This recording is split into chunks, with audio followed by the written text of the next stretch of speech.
नमस्कार मित्रों, मैं विकास शाक्य एक बार फिर से आप सबका स्वागत करता हूं अपने चैनल पर। और आज हम डिस्कस करने जा रहे हैं भागवत गीता चैप्टर 3 कर्म योग के 4 श्लोक नंबर 21, 22, 23 और 24। लेकिन हर बार की तरह इस बार भी वीडियो को शुरू करने से पहले मैं आपको बता दूं कि अगर आपको भागवत गीता के श्लोकों को, भागवत गीता के अलग अलग चैप्टर्स को ठीक से समझना है तो आपको परा अपरा, प्रकृति के 3 गुण, प्रकृति के 24 तत्व, मन बुद्धि अहंकार, शरीर के 5 कोश और इन शरीर के 5 कोशों पर किस तरह से प्रकृति के इन तत्वों का प्रभाव पड़ता है, इन सब चीज़ों के बारे में जानकारी प्राप्त कर लेनी चाहिए।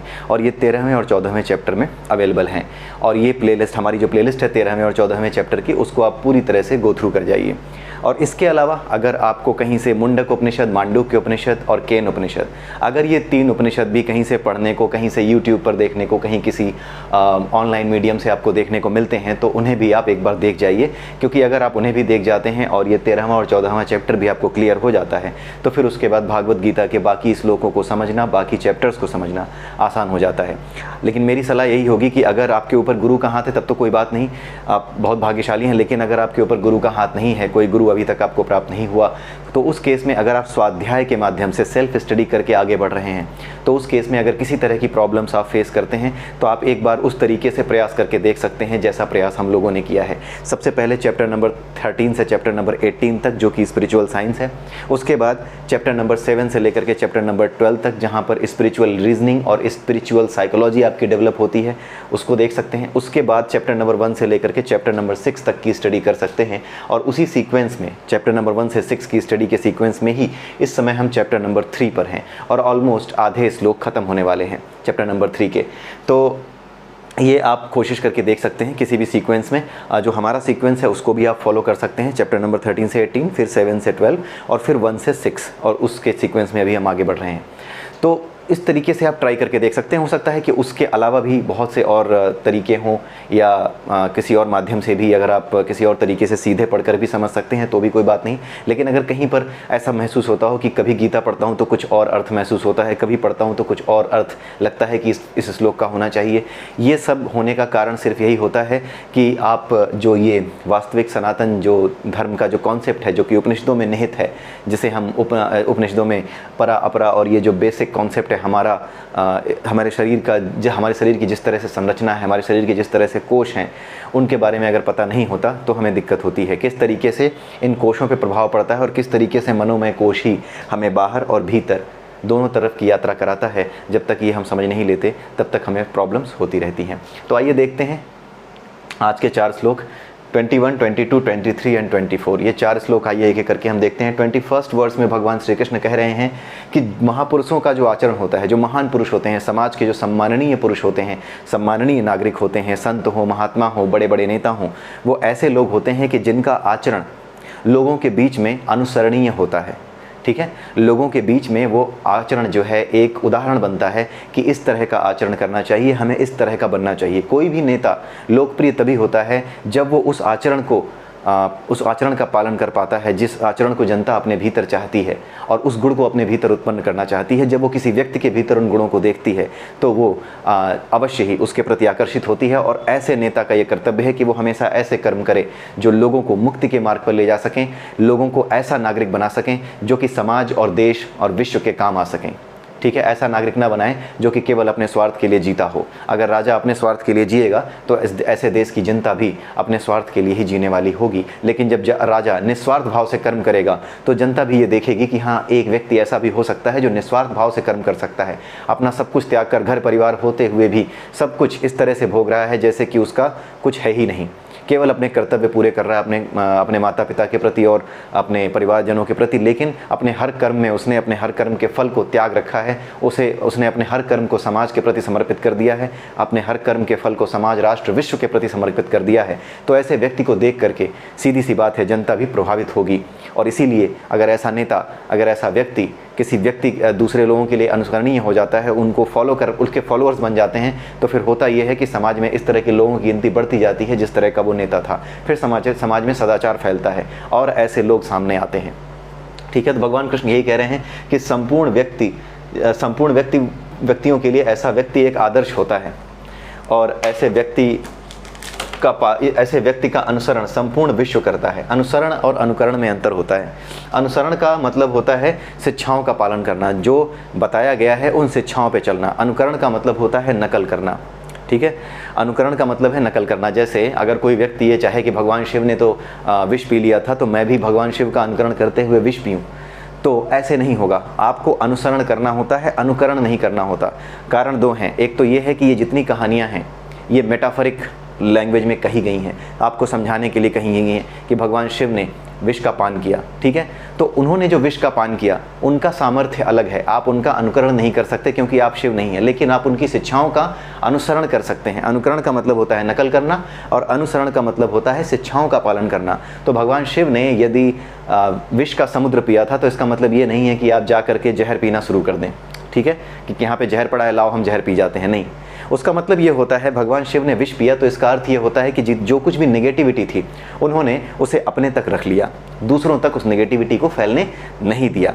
यही शिक्षा है, यही अनुसरण होगा। यदि आप इसी चीज़ का अनुसरण करते हैं, इसी शिक्षा का अनुसरण करते हैं, तो भगवान शिव का, शिव तत्व का अनुसरण होगा आपके लिए। यानी अगर समाज में, देश में, राष्ट्र में या अपने घर के भीतर कोई ऐसी चीज़ या अपने समाज के भीतर कोई ऐसी समस्या खड़ी हो गई है जो समाज को आपस में लड़ा सकती है, समाज के लिए विष का काम कर सकती है, उन्हें आपस में लड़ा करके समाज में किसी तरह का अराजकता का माहौल बना सकती है, तो ऐसी किसी भी सूचना को, चाहे वो कितनी भी बुरी क्यों ना हो, अगर आप उसे अपने तक सीमित रख सकते हैं, चाहे आपको कितना भी बुरा लग रहा हो, तब भी आप उसे अगर अपने तक सीमित रख सकते हैं, तब आप शिव बनते हैं। तब आपके भीतर शिव तत्व, यानी तब आप शिव के सच्चे पुजारी बनते हैं, तब आप भगवान शिव के सच्चे भक्त बनते हैं।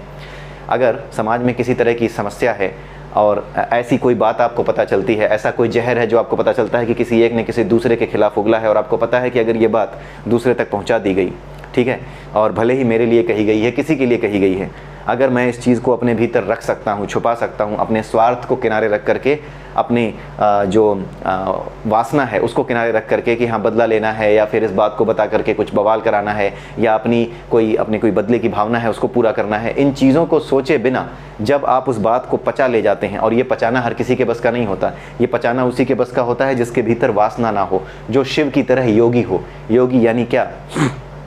जो न सुख से प्रभावित होता हो, न दुख से, जिसे न सम्मान की इच्छा हो, न जिसे अपमान का डर हो, न जिसके भीतर बदले की भावना हो। वो केवल और केवल अपना नियत कर्म करता हो, कर्तव्य समझकर जो कुछ सामने आता हो वो करता हो। अगर किसी पर हमला भी करता है तो कर्तव्य समझकर करता है, अगर उसका कर्तव्य है, बनता है, तब वो हमला करता है किसी पर, ठीक है। ऐसे नहीं कि बदले की भावना के साथ किसी पर हमला कर रहा है, किसी से कुछ लूटना है तो हमला कर रहा है, बदले की भावना को जीना है, अहंकार को ठेस पहुंची तो किसी को मारना चला गया। ऐसा व्यक्ति वो होता है जो कभी शांत नहीं रहता। इसी अशांति की वजह से वो दूसरों को नुकसान पहुंचाता है और खुद भी अशांत रहता है, उसका मन अशांत रहता है, ठीक है। तो ऐसा व्यक्ति जो उसका मन अशांत रहता है, उसके मन में वासनाएं ढेर सारी भरी होती हैं, इसी वजह से वो क्या रहता है? दुखी रहता है, और समाज को भी दुखी करता है। ऐसा नहीं है कि किसी की जान लेकर के वो खुश रहने वाला है, नहीं, जान लेने के बाद भी उसकी आफत शुरू हो जाती है। किसी की जान लेने के बाद, बदला लेने के बाद भी एक नया सीक्वेंस शुरू हो जाता है। जिस नेगेटिव एनर्जी को आप जनरेट करते हो, दूसरी तरफ से वही आपके पास आने लगती है और समाज में शत्रुता फैल जाती है, ठीक है। तो इसीलिए अगर ऐसी कोई भी सूचना है, अगर ऐसी कोई भी जानकारी है जो समाज में वैमनस्य फैला सकती है या समाज में युद्ध करा सकती है, ऐसी हर सूचना को, ऐसे हर विष को, ये विष ही है जो समाज का नुकसान कर सकता है, वो विष ही है, वो जहर के समान ही है। तो ऐसे जहर को आप अपने तक सीमित रखिए, आप अपने भीतर समेट लीजिए, उस राज को किसी दूसरे को प्रकट मत कीजिए। यही बात है, भगवान शिव के द्वारा विष का पीना यही संदेश देता है, ठीक है। यही संदेश देता है कि अगर आपको कोई ऐसी जानकारी पता है जो समाज के भीतर वैमनस्य पैदा कर सकती है, अलगाव पैदा कर सकती है बिना वजह, ठीक है, कोई एक मौका दिया जा सकता है कि लोग बच सकें, ये ऐसी बात है जो मुझे ठेस पहुंचा रही थी, या अगर इस चीज़ को छुपाया जा सकता है और उसके छुपाने से किसी का नुकसान नहीं हो रहा, किसी के साथ अन्याय नहीं हो रहा। अब जैसे किसी ने किसी का कत्ल किया, आप सोचें कि हाँ इसको छुपा लो, ये नहीं। जहाँ न्याय और अन्याय की बात हो वो नहीं, कोई ऐसी बातें जो आपको ठेस पहुँचा सकती हो, या कोई ऐसी चीज़ जो कि पूरे देश को, पूरे समाज को नुकसान पहुँचा सकती है, और अगर आप उसे अपने ऊपर ले सकते हैं तो आप उसे अपने ऊपर ले लीजिए, ठीक है। ये चीज़ कही जाती है। न्याय और अन्याय से इसका लेना देना नहीं है कि हाँ किसी ने किसी का कत्ल किया है और आपको पता है, किसी ने गलती की है, किसी ने अपराध किया है और आपको पता है, फिर भी आप बता नहीं रहे। आप किसी को न्याय दिला सकते हैं, फिर भी आप चुप बैठे हैं, तो ये गलत है। लेकिन विष का अर्थ वो है जो कि पूरे समाज को अनर्गल ही, बिना बात के ही नुकसान पहुँचा सकता है, वो विष होता है। जिसका स्वभाव ही विष है, उसे अपने ऊपर ले लेना, ये है। ठीक है, जो बिना कारण ही किसी का नुकसान कर सकता है, जो तमोगुण में स्थित है, ऐसा व्यक्ति या ऐसे कर्म या ऐसा स्वभाव जो पूरे के पूरे समाज को अपने भीतर ले करके उसे नष्ट कर सकता है। ऐसी कोई भी घटना, ऐसी कोई भी दुर्घटना जो होने वाली हो, अगर आप उसे रोक सकते हैं या अपने तक सीमित कर सकते हैं, थोड़ा अपना नुकसान करके या अपना बहुत बड़ा नुकसान करके पूरे समाज को ही बचा सकते हैं, तो आप उस नुकसान को अपने ऊपर ले लें। ये भगवान शिव का जो है अनुसरण करने लायक उपदेश है। ये विष पीने का अर्थ है। तो विष का अर्थ है वो चीज़ जो समाज का नुकसान कर सकती है, और यदि आप में क्षमता है कि आप उसे धारण कर सकें, क्षमता है तो आप उसे धारण कर सकें। जैसे भगवान शिव में क्षमता है कि हाँ वो विष को धारण कर सकते हैं। तो दो मैसेज हैं यहाँ पे, पहली चीज़ क्षमता, दूसरा कि अगर क्षमता है तो रुको मत। अगर समाज का नुकसान होने वाली कोई चीज़ सामने आ रही है, रुको मत। अगर आपको उसको धारण करने की या रोकने की क्षमता है तो रोक लीजिए, अपने ऊपर ले लीजिए, ठीक है, और समाज की रक्षा कीजिए। ये बड़े बड़े नेताओं, बड़े बड़े क्षत्रियों और बड़े बड़े ऐसे लोग जो सामर्थ्यवान हैं, जो देश के नेता, समाज के नेता, विश्व के नेता बनकर उभरते हैं, ये बात उनके लिए भगवान कृष्ण ने विशेष रूप से कही है। और फिर जब ऐसे लोगों का अनुसरण नीचे आने वाले लोग करेंगे, जनता करेगी, तो वो भी क्या करेंगे, वो अपने परिवार के स्तर पर, समाज के स्तर पर, छोटे स्तर पर करेंगे, लेकिन हर स्तर पर ऐसे ही अच्छी चीज़ें होती चली जाएंगी। ऐसे ही महान लोग जब आते चले जाएंगे, जो त्याग कर सकते हैं, जो अपने ऊपर बुराइयों को ले सकते हैं और भलाइयाँ सब में बांट सकते हैं। जो कुछ बुरा है मुझे दे दो, भलाइयाँ सबको, हर कोई ले लो। जो इस तरह के स्वभाव में स्थित हो जाएगा, जब समाज में इस तरह के लोग ज़्यादा होंगे, तो आप समझ सकते हैं कि इस तरह का समाज कितना उन्नति करेगा, इस तरह के समाज में कितने अच्छे लोग होंगे और कितनी अधिक शांति संपूर्ण विश्व में आएगी। ठीक है, तो अनुसरण करने की बात की जा रही है। अनुसरण और अनुकरण में जो फ़र्क होता है वो हमने डिस्कस किया। तो आई होप कि आपको वो समझ में आया होगा। हमें अनुसरण करना होता है, अनुकरण नहीं करना होता। 22वां श्लोक, भगवान कृष्ण कहते हैं, हे प्रथापुत्र। प्रथापुत्र क्यों कहते हैं? उससे अपना लगाव दिखा रहे हैं, क्योंकि प्रथा यानी भगवान कृष्ण की बुआ का पुत्र था अर्जुन, ठीक है, कुंती का। तो वो जो एक रिलेशन है कि तुम देखो मेरे कितने समीप हो, तुम तो वैसे ही मेरे सांसारिक रूप से भी रिश्तेदार हो, और तुम्हारी आत्मा जो स्वयं परमात्मा का स्वरूप है, जो मेरा स्वरूप है, मुझसे ही उत्पन्न है, उस नाते से भी तुम मेरे नातेदार हो, और इस भौतिक जगत में भी तुम मेरे नातेदार हो। तो ये बताने की कोशिश कर रहे हैं अपने और उसके संबंध को प्रगाढ़ बताते हुए कि कितना प्रगाढ़ है, आत्मा के स्तर पर ही नहीं, इस संसार में भौतिक स्तर पर भी मेरा और तुम्हारा ऐसा रिलेशन है कि हम रिश्तेदार हैं। तीनों लोकों में भगवान कृष्ण कह रहे हैं कि अब इस बात को समझो कि तीनों लोकों में मेरे लिए कुछ करने योग्य नहीं है। ये समझाने लायक बात नहीं है। तीनों लोकों यानी अपरा में जो जितने भी वो हैं, ये अपरा लोक की बात हो रही है। अपरा में पाताल, जितने भी स्वर्ग और जो ऊपर है परा, ठीक है, यानी परमात्मा का लोक, सत्य लोक, जहाँ से शुरू होता है परा का, जहाँ पे ये जो टिप पॉइंट है, इस टिप पॉइंट से लेके यहाँ तक की बात वो कर रहे हैं कि जो टिप पॉइंट है उससे लेकर के नीचे तक जो 3 लोक हैं, नर्क और ये ऊपर के स्वर्ग जो 7 स्वर्ग हैं, नीचे के नरकों के 7 भाग हैं, लेकिन उसको 1 गिना जा रहा है। ऊपर के स्वर्ग जिनको कहा जाता है वो 7 हैं, उनको 1 गिना जा रहा है। और बीच में जो अपरा है, बीच में जो वो है ब्रह्मांड है, जिसमें हम जीते हैं, जिसमें हमारा और आपका जन्म होता है, बिल्कुल बीच में है वो, जहाँ पे सतरज और तम तीनों गुण बराबर स्थिति में होते हैं। इन तीनों लोकों में ना तो मेरे करने लायक कुछ है, ना ही मेरे पास कोई कारण है कि मैं कर्म करूँ, क्योंकि ये मशीनरी सेट कर दी गई है। अब इस मशीनरी को सेट करने के बाद छोड़ दिया है। अब ये अपने स्वभाव के अनुसार सतरज और तम गुणों के प्रभाव में, अपने स्वभाव के अनुसार ये प्रकृति अपना काम कर रही है। उन्होंने चाबी लगा करके छोड़ दी है। अपरा की जो मशीनरी है वो परंपरा यानी परमात्मा यानी परम ब्रह्म के आदेश के अनुसार ही काम करती है। ठीक वैसे ही जैसे घड़ी में चाबी लगा करके हमने छोड़ दी, फिर घड़ी उसी तरह से चलेगी जैसे उसकी मशीनरी है। ठीक उसी तरीके से इस अपरा में, जिसमें 7 लोक ऊपर के, 7 लोक नीचे के नर्क और बीच में जो हमारे ब्रह्मांड है जिसमें हम रहते हैं, ठीक है। तो इन तीनों लोकों की बात हो रही है, पृथ्वी, स्वर्ग, नर्क, इन 3 की बात हो रही है। नर्क कुछ है नहीं, ये 3 अलग अलग स्तर हैं जहाँ पर तमोगुण ज़्यादा है। स्वर्ग क्या है? जहाँ ऊपर जाने पे सत्वगुण बढ़ता जाता है, रजोगुण कम होता जाता है, सबसे ऊपर जाकर के सत्वगुण बहुत ज़्यादा होता है, सर्वाधिक प्रधान होता है। बीच में जहाँ हम जन्म लेते हैं वहाँ सतरज और तम तीनों का इक्वल डिस्ट्रीब्यूशन होता है, ठीक है। लेकिन यहाँ पर क्या होते हैं, हम पैदा होते हैं, तो हमारे कर्मों के अनुसार क्या होता है, ये संतुलन बिगड़ सकता है, ठीक है। बीच में जो अपरा है, जिसमें हम, अपरा में जो बीच की स्थिति है जिसमें हम पैदा होते हैं, वहाँ सतरज और तम तीनों का बराबर मिश्रण होता है।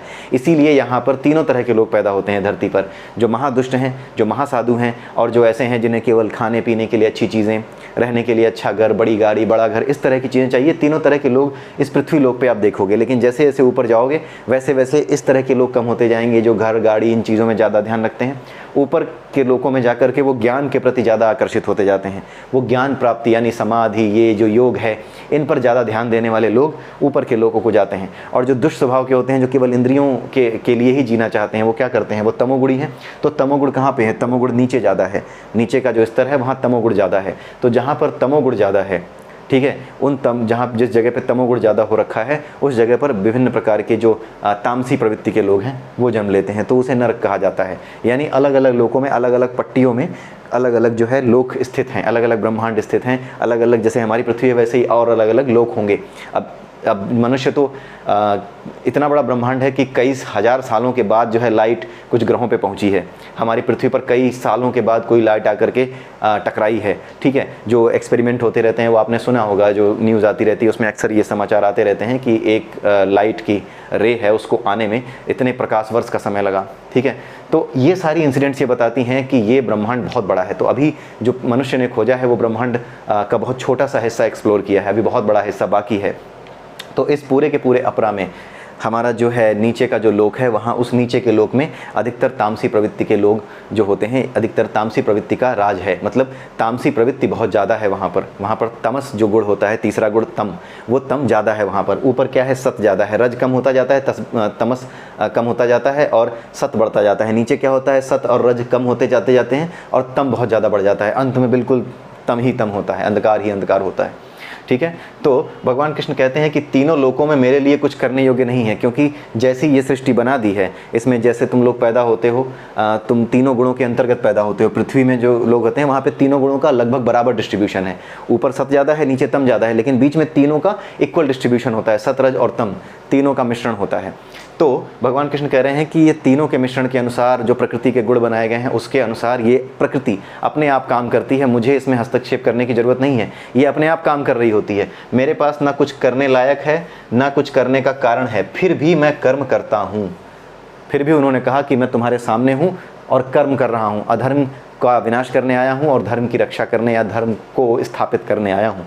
तो भगवान कृष्ण अगले श्लोक में ये कहते हैं इसी के साथ, क्योंकि यदि मैं ऐसा ना करूं तो लोग निश्चित रूप से मेरे पथ का अनुगमन करेंगे। तो भगवान कृष्ण यहाँ पर ये कहना चाह रहे हैं कि अगर मैं ऐसा ना करूं तो होगा क्या, कि लोग मेरे जैसे हो जाएंगे।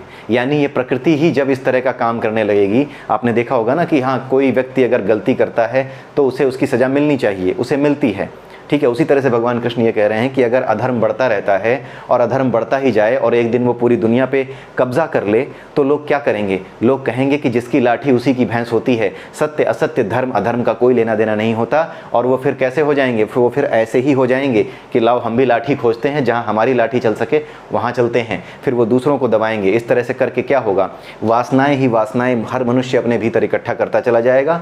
और एक दिन क्या होगा, ये पूरी की पूरी सृष्टि में केवल और केवल ऐसे लोग हो जाएंगे जिनको होना नहीं चाहिए, जो अवांछित हैं, जो अधर्म के रास्ते पर चलते हैं, जो भीतर यानी अपनी आत्मा की ओर जाने का प्रयास नहीं करेंगे, केवल और केवल शक्ति का प्रदर्शन, शक्ति के प्रदर्शन द्वारा, अहंकार के प्रदर्शन द्वारा, अपनी मन बुद्धि और अहंकार के द्वारा इस संसार पर कब्जा करने का प्रयास करेंगे। अपने भीतर झांकने का प्रयास कभी नहीं करेंगे और हमेशा जो इंद्रिय विषयों की तृप्ति है उसी के लिए वो काम करने में लिप्त हो जाएंगे। क्यों? क्योंकि जब उन्हें ऐसा लगेगा कि जब कोई जुर्म करता है, कोई अन्याय करता है, जो अधर्म करता है, तो उसे कोई रोकने वाला आता ही नहीं, इस सृष्टि में कोई किसी को रोकता ही नहीं, ठीक है। तो ये सारी चीज़ें क्या होती हैं, ये रुकती ऐसे हैं कि जब तम बढ़ता है तो इसकी मशीनरी कुछ ऐसी सेट है कि कुछ स्तर तक ये क्या करती है कि सतरज और तम को आपस में बैलेंस करके रखती है। अगर कहीं पर कुछ गलत हो रहा है, बहुत ज़्यादा दुष्ट लोग अगर दुनिया में बढ़ रहे हैं, तो अचानक से ही जिनके अंदर सत्व गुण है, जिनके अंदर अच्छी भावनाएं हैं, जिनके भीतर ज्ञान है, वो इकट्ठे होते हैं और इकट्ठे होकर के जो तम के साथी हैं, मतलब जो जिनके भीतर तमोगुण ज़्यादा है, उनका विरोध करते हैं, उनसे लड़ते हैं, उन्हें दबा देते हैं। लेकिन कई बार ऐसा होता है जब कलयुग का समय आता है, तो इसी अर्थ पर कलयुग का अर्थ होता है वो समय जब धीरे धीरे सतरज और तम का बैलेंस इतना बिगड़ जाता है धरती पर ही कि सतरज और तम जो कि बराबर मात्रा में फैलाए गए थे, जब सतयुग था तो सत ज़्यादा था, द्वापर आया, त्रेता आया, द्वापर आया, तो सत की मात्रा कम होती गई और अंत में जब कलयुग आता है तो सत की मात्रा और भी कम हो जाती है, तम बहुत ज़्यादा बढ़ जाता है। तो तब जब तम बहुत ज़्यादा बढ़ जाता है तो ज़्यादा से ज़्यादा लोग दुष्ट और बदमाश हो जाते हैं, अच्छे लोगों की गिनती कम रह जाती है, और जो दुष्ट होते हैं वो हथियारों के दम पर क्या करते हैं, तलवार के दम पर, हथियार के दम पर क्या करते हैं, सत को दबाने का, उसे मार डालने का, उसे पूरी तरह से नष्ट कर डालने का प्रयास करते हैं। ठीक है, उनकी घोषणा होती है कि हम पूरे संसार को ऐसा ही बना देंगे, हम पूरे संसार पे छा जाएंगे, धीरे धीरे करके हम पूरे संसार पे इसी बंदूक के दम पर अपना नियम चलाएंगे और हम पूरे दुनिया को जीतेंगे। और ये भी कहते हैं कि ये ऐसा तो हमें जो है पता है, ऐसा तो हमें वरदान मिला हुआ है। ठीक है, तो इस तरह की परिस्थितियां जब होती हैं, जैसे राक्षसों के बारे में आपने पुरानी कहानियों में सुना होगा, वो यही तो कहते थे कि वरदान मिल गया है, अब तो हम पूरी धरती पे राज करेंगे। ये एक मेटाफर है, लेकिन आज की तारीख में देखिए ये मजाक की चीज़ नहीं है, कितना बड़ा संदेश दिया गया है कि ऐसा होता है। आप ये देखिए पूरी दुनिया में जो आतंकवाद फैला हुआ वो क्या करना चाहता है, पूरी दुनिया को अपने जैसा बनाना चाहता है। जहाँ तहाँ से आपको देखने को मिलेगा कि जो बेरोजगार हैं, जो बेचारे किसी गरीब घर से हैं, उन्हें अपने जैसा बनाना उनके लिए आसान होता है, वो उठा के लिए जाते हैं, उन्हें आकर्षित करते हैं, फिलोसॉफिकली इस हद तक उन्हें प्रभावित करते हैं, गलत चीज़ों के प्रति आकर्षित करते हैं कि लोग जो है उसी तरह से बन जाना चाहते हैं जिस तरीके से वो जो है अपने लायक उनको बनाना चाहते हैं, उन्हें भी आतंकवादी बनाना चाहते हैं, इस तरीके से वो प्रभावित करते हैं। तो ये तम का प्रभाव होता है, ज़्यादा से ज़्यादा लोग इस तरह के बनने लगते हैं। तो जब ये संतुलन बिगड़ता है तो सत रज और तम ये आपस में अपने आप को बैलेंस नहीं कर पाते, कहीं ना कहीं तम बहुत ज़्यादा मात्रा में हो जाता है। जब ये बहुत ज़्यादा मात्रा में हो जाता है तो जो लोग अपने भीतर की यात्रा करना चाहते हैं, यानी ज्ञान प्राप्त करना चाहते हैं, उनके बाहर माहौल ऐसा होता है कि उन्हें बिना वजह ही काटने मारने की तैयारी होती है कि जो भी ऐसा मिला, ऐसी प्रैक्टिस करता मिला, देवताओं को पूजता मिला, यज्ञ करता मिला, या इनकी बातें करता मिला, यज्ञ की बातें करता मिला, या गीता की बातें करता मिला, राम की बातें, कृष्ण की बातें करता मिला, इन्हें काट डालो, इन्हें मार डालो, ये दुष्ट हैं, ये मूर्ति की पूजा करते हैं, इन्हें मार डालो, इस तरह की बातें शुरू हो जाती हैं। तो यही चीज़ यहाँ पे समझाई जा रही है, यही चीज़ यहाँ पर समझाने का प्रयास हो रहा है कि इसी तरीके से तम जब ज़्यादा बढ़ जाता है तो परमात्मा को हस्तक्षेप करना पड़ता है, क्योंकि तब जबकि तम ज़्यादा हो गया है तो जो लोग सत में हैं वो अपनी रक्षा बहुत ज़्यादा नहीं कर पाते। कलयुग या फिर हर युग में इस तरह की स्थिति बन जाती है जहाँ पे तम जो है अपने आप को ज़्यादा फैला लेता है। जब भी इस तरह की स्थिति बनती है कि वो अपने आप को ज़्यादा फैला लेता है, तब इसके संतुलन को बनाना केवल और केवल इस मशीनरी के बस का नहीं रह जाता। आप ये समझ लीजिए कि एक मशीन है, उसमें क्या हुआ है कि कोई ऐसा कंपोनेंट है जिसमें अचानक से कचरा भर जाता है, और जब भर जाता है तो आपको उसको खोल करके अलग से निकालना पड़ता है, बाहर करना पड़ता है, तब जाके वो मशीन फिर से सही रूप से काम करती है। तो ठीक ऐसा ही है। तो भगवान श्री कृष्ण कह रहे हैं कि मैं तो इस सृष्टि को ऐसे ही बना के छोड़ सकता हूँ, तम बढ़े, रज बढ़े, कुछ भी बढ़े, जैसे भाव से जो है कर्म करोगे वैसे ही फल मिलेंगे, और इसको चलने दूं। अगर मैं इसको ऐसे ही चलने दूं, हस्तक्षेप ना करूं, जैसे मैं तुम्हारे सामने खड़ा हूं इस संसार में, अगर मैं हस्तक्षेप ना करूं तो होगा क्या, लोगों को यह विश्वास हो जाएगा जिसकी लाठी उसकी भैंस, और तम ही तम संसार में फैल जाएगा, और फिर उन लोगों के रास्ते अवरुद्ध हो जाएंगे जो वास्तविक ज्ञान को, वास्तविक सत्य को जानना चाहते हैं। क्योंकि उनके बाहर जो लोग होंगे उन्हें मारने का प्रयास करेंगे बिना वजह, कि कोई भी मेडिटेशन करता हुआ मिल गया मार डालना, कोई भी योग करता मिले मार डालना। क्यों? क्योंकि ये तो सनातन का हिस्सा है और ये सब जो है मूर्ति पूजकों के विश्वास हैं, इनको मार डालो, इन्हें काट डालो। इस तरह की बातें जब शुरू हो जाएंगी तो क्या होगा, एक विश्वास का व्यक्ति जब दूसरे विश्वास के व्यक्ति को बिना वजह मारना शुरू करेगा, द्वेष की वजह से, चाहे कोई किसी धर्म का हो, चाहे हिंदू मुस्लिम को मारे या मुस्लिम हिंदू को मारे, इससे फर्क नहीं पड़ता, लेकिन मन में द्वेष है तभी तो आप मारने जा रहे हो ना। अगर आप मुस्लिम हो और ये कहते हो कि नहीं ये मूर्ति पूजा करने वाला है, इसको काट डालो, ठीक है, ये हमारे यहाँ आदेश है तो इनको मार डालना चाहिए, काट डालना चाहिए, पहले तो अपनी बातों का सही मतलब अगर नहीं समझा है और इस तरीके से कोई सोच रहा है कि हाँ दूसरे के विश्वास को जीने के लिए जगह ही नहीं है, उसे काट डालना चाहिए। उसी तरह से अगर हिंदू सोच रहा है कि नहीं जो हमारा है वो श्रेष्ठ है और मुस्लिम को यही फॉलो करना चाहिए, नहीं फॉलो करेगा तो पीटना चाहिए, भगा देना चाहिए, इस तरह की बातें कैसे आती हैं? मन के भीतर द्वेष से ही आती हैं। जिसके भीतर द्वेष नहीं वो सबके लिए भले का सोचेगा, वो कहेगा नहीं उसे अपना विश्वास जीने दो, आओ मिल करके प्रयास करें कि जो कुछ गलतियाँ हमारे यहाँ हैं, जो कुछ गलतियाँ तुम्हारे यहाँ हैं और आज के समय के अनुसार वांछित नहीं है, उन्हें दूर किया जाए और समस्त संसार में मिलजुल कर रहा जाए। लेकिन होगा क्या? नहीं होता क्या है, नहीं हम तो वही कराएंगे जो हमारा मन है, हम वही कराएंगे जो हमारे यहाँ कहा गया है। तो इस तरह की स्थितियाँ जब बनती हैं तो मनुष्य अपनी वास्तविक ज्ञान को प्राप्त नहीं कर पाता। जो वास्तविक ज्ञान है उस वास्तविक ज्ञान की तरफ जा नहीं पाता। उसका ध्येय सिर्फ ये रहता है कि किस तरीके से हमारी सत्ता चलने लगे, हमारी स्थापित हो जाए, क्योंकि वो अपने मन में वासनाएं इकट्ठी करने लगता है। और जब तक मन में वासनाएं इकट्ठी हैं तब तक क्या होता है, जो वास्तविक ज्ञान भी है, चाहे वो कुरान में हो, गीता में हो, कहीं हो, गुरु ग्रंथ साहिब में हो, वो दिखना बंद हो जाता है। जो सही बात कही है ना वो नहीं दिखेगी, फिर वो बकवास ही दिखेगी जो आपके अपने मन, अपने अहंकार को संतुष्ट कर सके कि इनको दबा के रखना है, इनको मार के रखना है। ये चीज़ें आपके भीतर हावी होती चली जाती हैं।